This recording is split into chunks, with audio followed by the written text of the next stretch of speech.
আসসালামু আলাইকুম এভরিওয়ান। আজকে আমি আপনাদেরকে তৈরি করে দেখাবো ঐতিহ্যবাহী মরিচ খোলার মজাদার রেসিপি। আপনারা যদি এই রেসিপিটি তৈরি করেন তাহলে এর স্বাদ আপনাদের মুখে লেগেই থাকবে, খেতে ইচ্ছে করবে বারবার।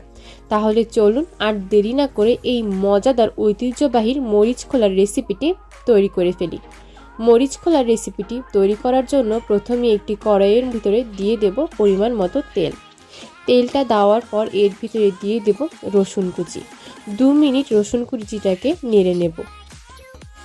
এখানে রসুনের পরিমাণটা একটু বেশি করেই দিতে হবে, কারণ মরিচ খোলাতে রসুন এবং পেঁয়াজের পরিমাণটা একটু বেশি করে দিলেই এর স্বাদ বেড়ে যায়। এখন আমি এর ভিতরে দিয়ে দেব পেঁয়াজ কুচি। পেঁয়াজ কুচিটা দেওয়ার পর রসুনের সাথে পেঁয়াজটাকে আমি ভালোভাবে ভেজে নেব।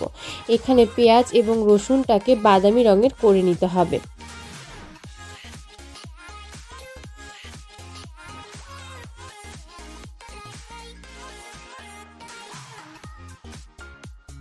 এখন আমি এর ভিতরে দিয়ে দেব 1 টেবিল চামচ আদা বাটা এবং দিয়ে দেব জিরা গুঁড়া।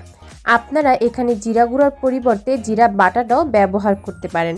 আমার কাছে জিরা বাটা ছিল না, তাই আমি জিরা গুঁড়াটাই ব্যবহার করেছি। দিয়ে দেব হলুদের গুঁড়া। হলুদের গুঁড়াটা দেওয়ার পর সবগুলো উপকরণকে ভালোভাবে মিশিয়ে নিতে হবে। এখন আমি এর ভিতরে দিয়ে দেব মরিচের গুঁড়া। মরিচ খোলাতে মরিচের গুঁড়াটা একটু বেশি করেই দিতে হয়, কারণ মরিচ খোলাটা ঝাল না হলে ভালো লাগে না। মরিচ খোলা মানেই তো ঝাল। আপনারা চাইলে এখানে শুকনো মরিচটাকে শিলপাটাও বেটে দিতে পারেন, সেটার টেস্টটাও অনেক ভালো আসবে। আমি এখানে গুঁড়া মরিচটাই ব্যবহার করেছি। এখন আমি এর ভিতরে দিয়ে দেব সামান্য পরিমাণ পানি। পানিটা দেওয়ার পর মশলাটাকে 2 মিনিট ভালোভাবে কষিয়ে নিতে হবে।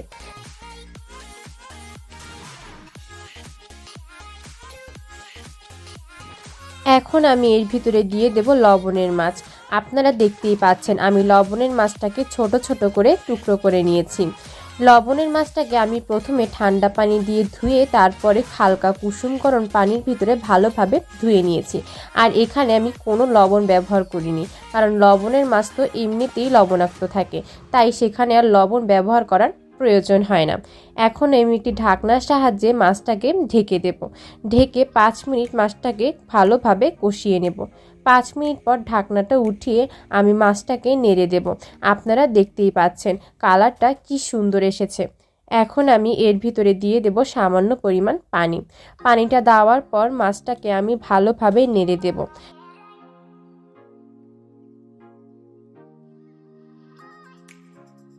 নাড়া হয়ে গেলে একটি ঢাকনার সাহায্যে আমি মাছটাকে ঢেকে দেব এবং 10 মিনিট পর ঢাকনাটা উঠিয়ে মাছটাকে নেড়ে দেব।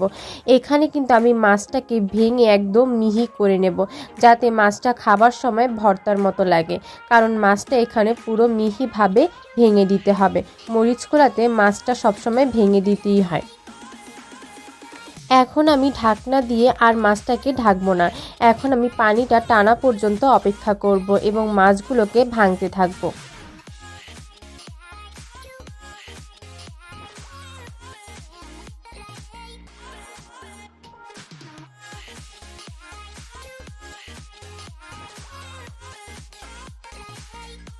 মরিচ খোলার রেসিপিটি অলমোস্ট তৈরি হয়ে গেছে।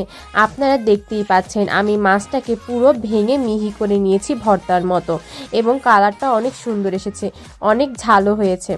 আপনারা দেখতেই পাচ্ছেন পানিটা পুরো শুকিয়ে গেছে, কারণ মরিচ খোলার রেসিপিতে পানিটা পুরো শুকিয়ে ফেলতে হয় এবং মরিচ খোলাটি অবশ্যই পোড়া পোড়া করতে হয়, কারণ মরিচ খোলা যত বেশি শুকানো যায় এবং পোড়া পোড়া করা যায় মরিচ খোলার রেসিপিটি ততই বেশি সুস্বাদু লাগে।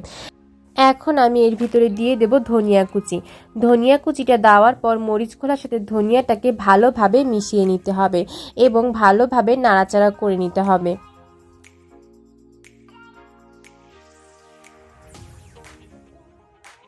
মরিচ খোলার রেসিপিটি তৈরি হয়ে গেছে, দেখেই জিভে জল চলে এসেছে।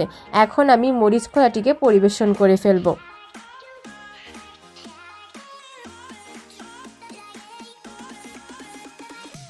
তৈরি হয়ে গেল মজাদার মরিচ খোলার রেসিপি। তাহলে আর দেরি কেন, এখনই তৈরি করে ফেলুন এই ঐতিহ্যবাহী মজাদার মরিচ খোলার রেসিপিটি। আজ তাহলে এই পর্যন্তই।